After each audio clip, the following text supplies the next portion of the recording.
Alright guys, look, I know, I said I wasn't touching Has-Been again until the final 2 episodes were out, and then I could cover the entire season and give all my thoughts on it. And look, don't get me wrong, I do still plan on doing that, but I was rewatching episodes 5 and 6 from season 2, and I just couldn't help but think to myself, man, Vox has really become the standout of the season, at least to me, because the transformation that this character has went through over the course of 6 episodes is absolutely insane. Like, did I think he was cool in season 1? Sure, stayed gone was a banger, and finding out that Christian Borle was his voice actor was a nice little touch. I don't know how many of y'all are musical geeks out there, but Something Rotten is a personal favorite of mine. But other than that, I never really was that interested in Vox as a character. That was until season 2, because now he's one of my favorite characters in the entire series, and I would even go as far as to say that I find myself at times rooting for him more than the actual main cast. And for all the criticism that Has-Been gets, I don't think enough people are talking about how well they were able to establish this character in the span of only a couple episodes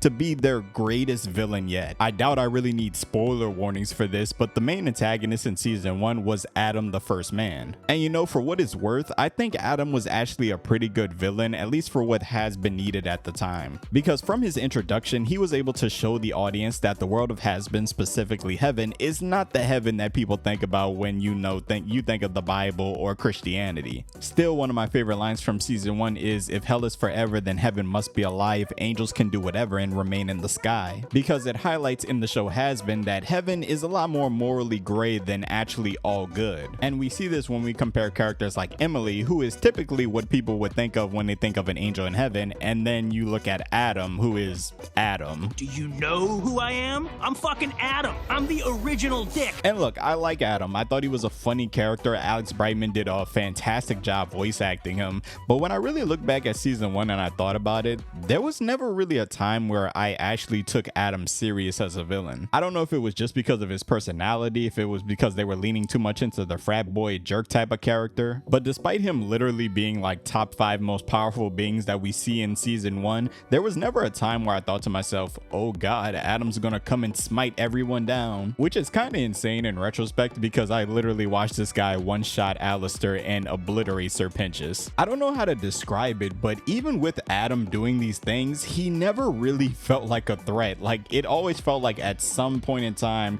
the show was just gonna come in with some miracle and eventually everything was gonna get solved. Maybe it's just me, but he kind of felt like a gag character to me, just holding the place of being the antagonist until the main cast finally took him out, which, you know, isn't totally wrong because he ended up getting killed by the character with the least amount of screen time in the main cast. But when it comes to season 2, things feel a whole lot different, because despite not even having half the power of Adam, Vox feels like 10 times the threat that Adam ever was. Hi, this is Editing Corin from the future, just stopping to say that the rest of this video going forward was actually filmed after the release of episodes 7 and 8. Season 2 of Has-Been is now officially over, and yeah, I think it's safe to say that Vox is without a doubt the best antagonist that this show has had so far.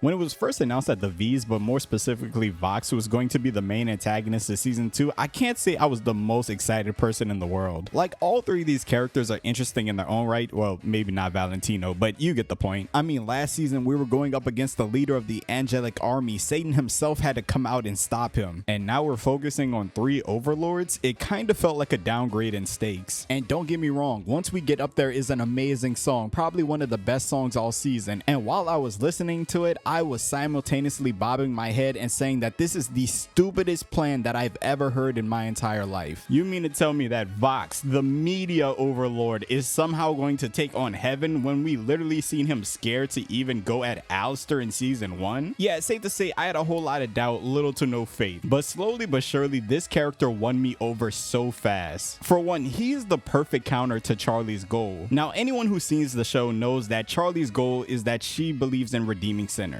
She believes that her deadbeat mother Lilith wanted to liberate hell and give a better life to sinners. And Charlie's way of doing that is through the Has-Been Hotel. Take sinners and try to reform them so that they can be redeemed and go to heaven. And in a way, Charlie is kind of using sinners to accomplish a goal, but for a good reason. And then you have Vox, that is the opposite side of the same coin. He tells sinners that they can empower themselves, that they can have better lives, that they can go against the oppression that they've had for so many years. But not by redeeming yourselves, by taking the fight to heaven. heaven. And he isn't doing this because he actually cares about sinners or cares about people having better lives or, even reforming hell. He's doing this because he wants to place himself at the top of all this as the leader and essentially become God. One of the most interesting aspects of Vox's character this season was the reveal that he used to be a cult leader on Earth. I was the leader of a very influential group. You mean the cult? You could call it a cult, but I'd say it was more of a movement. And I was the center of it.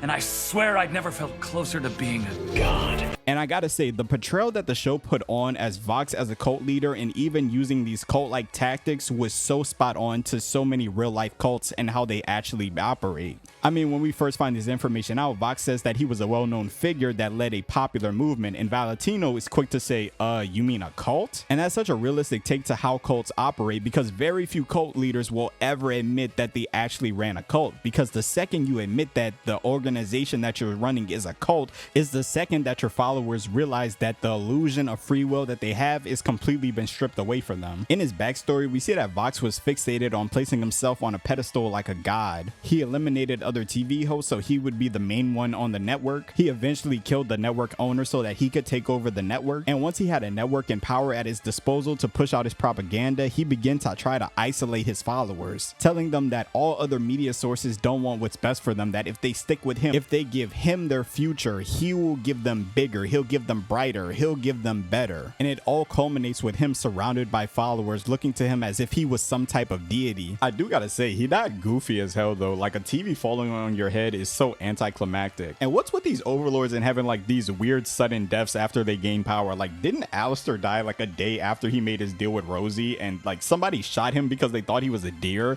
I wonder if that's the case with like all overlords. But when we see Vox actually start to enact his plan to take over hell, we see him enact the same type of tactics. First, he starts to slander Charlie and the hotel in the media so that he can try to isolate sinners, because if they don't believe in the hotel, if they don't believe that redemption is possible through trying to better yourself, Vox and his movement starts to seem a lot more appealing. And I'm gonna be honest, I don't know if it's because Hasbin just kind of has a weird tone at times. Like, sometimes the show goes from really serious to really silly, but I still wasn't the biggest fan of Vox at this time because the way he was slandering the hotel just seemed so childish, or I guess unbelievable. But when episode 5 and 6 came around, oh man, this guy became one of my favorite characters in the entire series. Because from everything that we've seen so far with Vox, we know that he's a liar, we know that he's conniving, and we know that he likes to deflect. But with him digging more and more into being a cult leader every episode, and we all know that the greatest cult leaders are liars, but what made Vox a standout villain in these 2 episodes is nothing more than the fact that he told the truth. Like the saying goes, the greatest deceivers know when to tell the truth. And while his entire campaign against the hotel was built on lies, when the time came to sway the people of hell over, he said all the things that the viewers of the show were already thinking about how heaven was corrupt in their own way, how they're supposed to be the good side yet were committing genocide for years, how when they came to apologize they literally came with just gift baskets as if that's an apology for years of genocide, how Lucifer, despite being the king of hell, never really protested against the exterminations. And watching this, you could see how the sinners rallied behind Vox, and honestly watching it, I kinda did too. And the sudden shift from Vox Populi to Vox DEI, where Vox would declare war on heaven, made it feel like he was a genuine threat compared to where he was only a couple episodes before this. But I think the part that makes him the most interesting is the fact that all the things that made him a serious threat are also all the things that would lead to his downfall. Because Vox's ego, his desire to be worshipped, is what led to him persuading all the sinners, getting Camilla to create the weapon, capture Lucifer. But it would also be his destruction, because Vox was a cult leader, and like he said himself, he would give anything to get back to that feeling of being worshipped like a god. Which is why Alistair's words to him always bothered him, because in Vox's eyes, in a cult leader's eyes, they are the god, they are the person that you have to worship. But ironically, the way cults work, the leader only has as much power as he does followers. And Alistair constantly points this out. No matter how high and mighty he might think he is, Vox can never accomplish his goal without help, and that bothers him so much.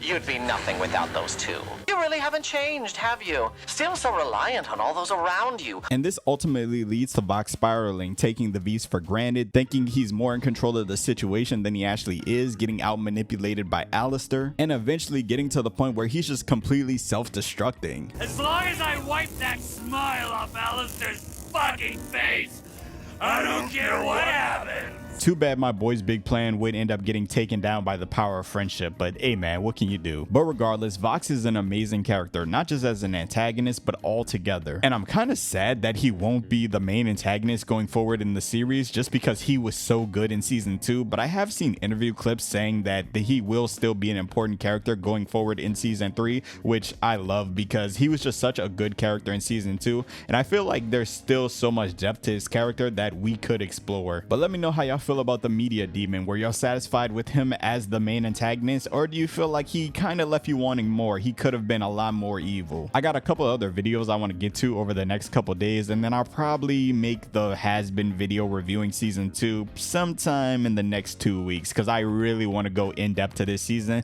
just because I think it was actually significantly better than season 1. But until then, thank you for checking out another one. Make sure to like, comment, subscribe, and until then, it's been your boy Corin, and I'm off this. Up in this tank, yeah, it's over. Turn on bus glass up like coke. Pull up in Rovers, it's over. Bitch, I'm Cheese Sosa, this coke. Llama, it can't want no hoes. Bottle, it can't let me pour. High as fun, just like a float. Wanna glow up, let me show you.